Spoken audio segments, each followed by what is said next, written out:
Harry Potter and the Prisoner of Azkaban. Y vaya, parece que tenemos algo diferente.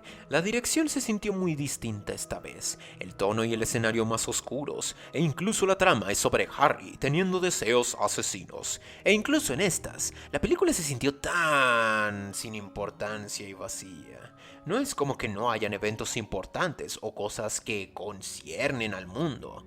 Por el contrario, muchas cosas pasan en esta película y tenemos mucha exposición importante, así como un cambio en los personajes. Ron y Hermione son más unidos y Harry es un poco menos sumiso esta vez. Es más el hecho de que el ritmo es tan errático que todo se siente sin importancia. Y no solo es el sentimiento, sino la misma ejecución en sí. Las cosas realmente sí se están moviendo demasiado rápido, al punto de que muchas cosas no se explican. Cierto personaje volviéndose un venado se me viene a la mente. Las cosas que ocurren son importantes, pero no se sienten importantes por la ejecución.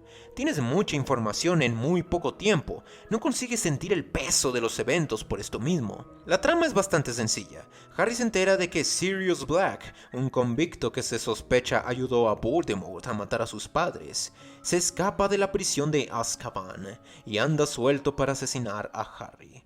La primera cosa retardada de la película es cómo el tren que lleva a Harry es conducido y, entre muchas comillas, protegidos por unos entes que chupan almas y parecen ser seres automáticos. Esas cosas eran los mismos guardias de Azkaban, la misma prisión de la cual el convicto escapó mientras varias de estas criaturas estaban cuidando. Así que, con dicha incompetencia, ¿por qué darles este trabajo ahora? De hecho, es como si los encargados hubieran olvidado por completo que estas cosas son automáticas y que no cumplen el mismo objetivo que guardias normales. Predeciblemente, uno intenta chuparle el alma a Harry, por lo que es estúpido que esta sea su seguridad. ¿Por qué rayos pondrías a ayudar a un niño con seres automáticos que están diseñados para matar por algo ortodoxo y fácil de violar? Pero teniendo este peligro artificial, por lo menos es una buena oportunidad para que Harry lo combata y nos muestre lo mucho que ha crecido.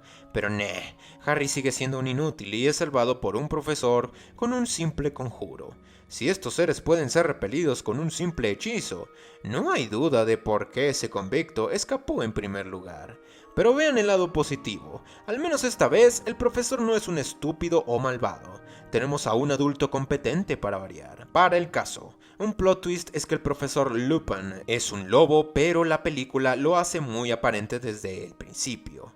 Draco Malfoy también está aquí para el caso y solo vino para robar más tiempo porque no contribuye en nada para la trama, salvo ser un sangroncito molesto que tiene que ser humillado para empoderar a los héroes con un pseudo antagonista que sigue siendo el mismo imbécil molesto porque sí. En un apuro, la película introduce el concepto de Animagus, gente que puede transformarse en animales como el profesor que es un lobo, algo que igual ya había sido mostrado en las películas anteriores. No ahondan mucho en esto, es simplemente que inmediatamente se nos introduce a Sirius Black en su forma de lobo negro. Justo antes de que Harry logre asesinar a Sirius Black, este es detenido por Lupin. El plot twist resulta ser que Sirius Black es inocente. El verdadero traidor que ayudó a Voldemort para matar a los padres de Harry fue la rata mascota de Ron, que también se puede transformar en humano. Y por favor no me vayan a decir que esta cagada fue anticipada porque se escucharon soniditos de ratón en alguna escena.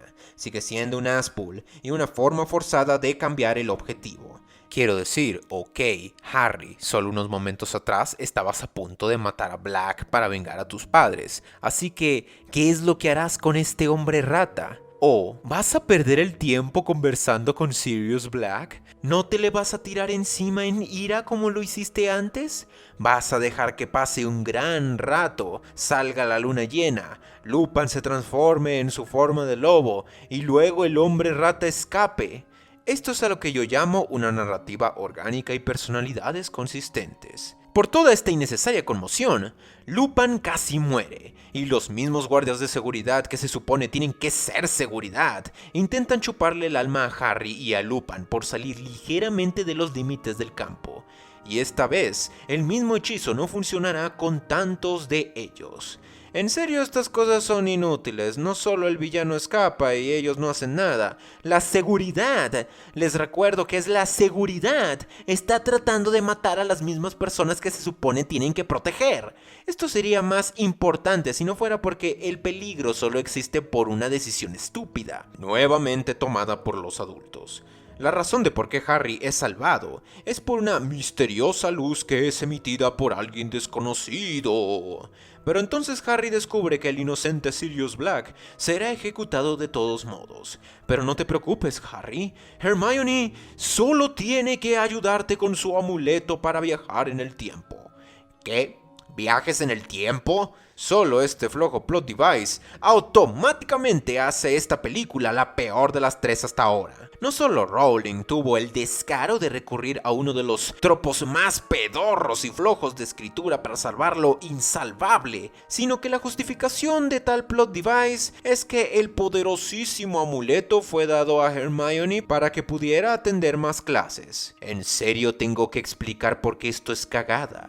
Un amuleto increíblemente poderoso y peligroso que podría acabar con la vida como la conocemos no es custodiado por los más poderosos y confiables magos. Es dado a una niña por las razones más ridículas y pedorras. ¿Y por qué detenerse aquí?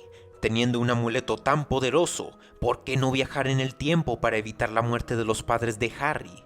Flojo y absurdo a más no poder. Y entonces Harry viaja en el tiempo con Hermione y se salva a sí mismo porque, claro, esa misteriosa luz era él del futuro. Pero por favor, no indaguemos en la paradoja del abuelo porque eso ya está muy gastado. Todos sabemos que esto es una paradoja y que no tiene sentido. No les haré perder más su tiempo explicando algo obvio. Una mejor pregunta es cómo logró Harry vencer a los mismos seres que fue incapaz de vencer antes con su hechizo. ¿Qué cambió en él exactamente para que el hechizo actuara más poderoso? Entonces Harry ayuda al convicto inocente a escapar. Lupin es forzado a renunciar porque no pueden existir profesores buenos y competentes. ¡Qué mal que no podemos manipular el tiempo para cambiar eso! Y eso es prácticamente todo. Es el fin. Así se acaba la película, con un montón de cosas sin explicar, sin un clímax satisfactorio y resolviendo todo con un objeto mágico. 2 de 10. What's the use of money if you ain't gonna break the mold?